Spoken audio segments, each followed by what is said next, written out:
পশ্চিমবঙ্গের হুগলি জেলার দাঁতপুর থানার পুইনান অঞ্চলে হতে চলেছে তবলিগ জামাতের বিশ্ব ইজতেমা। আগামীকাল ২রা জানুয়ারি থেকে ৪ই জানুয়ারি এই বিশ্ব ইজতেমা হতে চলেছে হুগলি জেলার দাঁতপুরের পুইনানে। ১৬০ একর জমি জুড়ে এক বিশাল সমাবেশ দিকে আগ্রহ সমগ্র বঙ্গবাসী তথা ভারতবাসী এবং বিশ্বের বিভিন্ন প্রান্ত থেকেও বিভিন্ন দেশ থেকে মানুষ এই সমাবেশে অংশগ্রহণ করবে বলে জানা যাচ্ছে।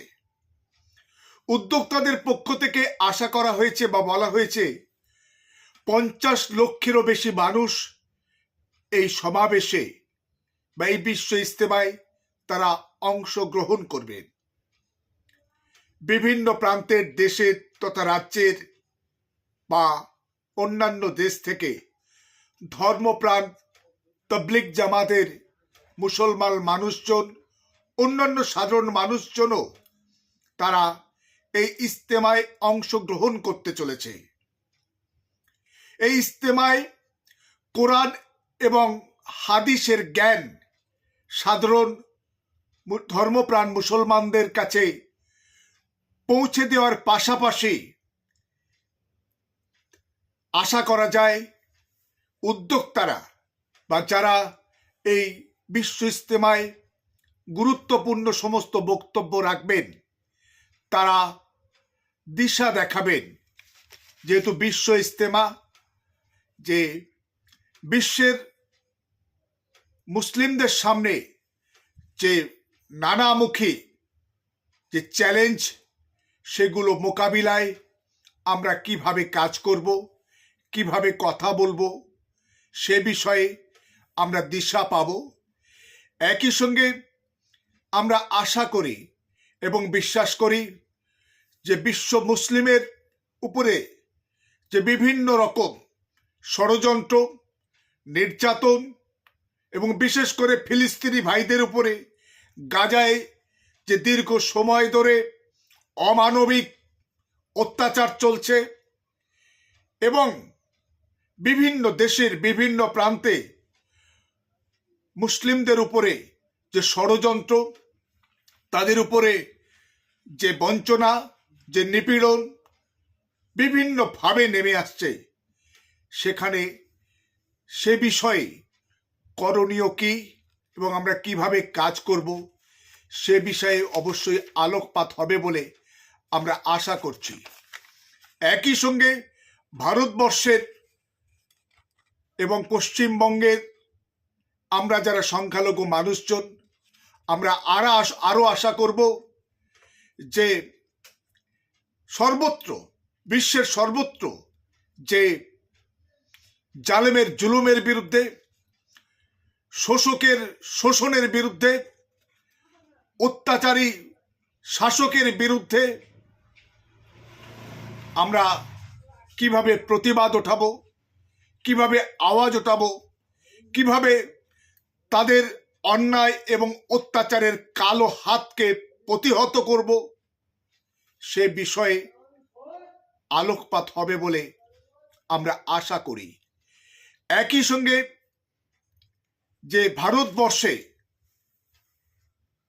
মুসলমানদের উপরে, দলিত, আদিবাসী,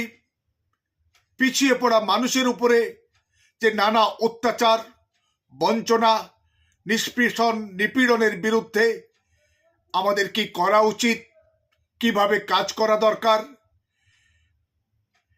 কিছুদিন আগে যে ওয়াকফ সংশোধনী আইন এনে ভারতবর্ষের যে মসজিদ, মাদ্রাসা, ঈদগাহ, খানকা, কবরস্থানের যে জায়গাগুলোকে সরকারি কবজায় নেওয়ার একটা কৌশল তৈরি করা হয়েছে, সে ব্যাপারে আমাদের কিভাবে পথ চলা দরকার, কিভাবে কাজ করা দরকার। পশ্চিমবঙ্গে ওবিসি সার্টিফিকেট নিয়ে যে নানা রকম তালবাহানা, এবং ভারতবর্ষে তো বটেই, পশ্চিমবঙ্গে সংখ্যালঘু দলিত আদিবাসী মানুষজনদের শিক্ষা চাকরিতে যে বঞ্চনা এবং দলিত আদিবাসী সংখ্যালঘু এলাকার নানা অনুন্নয়নের বিরুদ্ধে আমরা কিভাবে কথা বলবো, কিভাবে কাজ করব, সে সমস্ত বিষয়ে একটা সঠিক দিশা, সঠিক একটা নির্দেশনা ধর্মপ্রাণ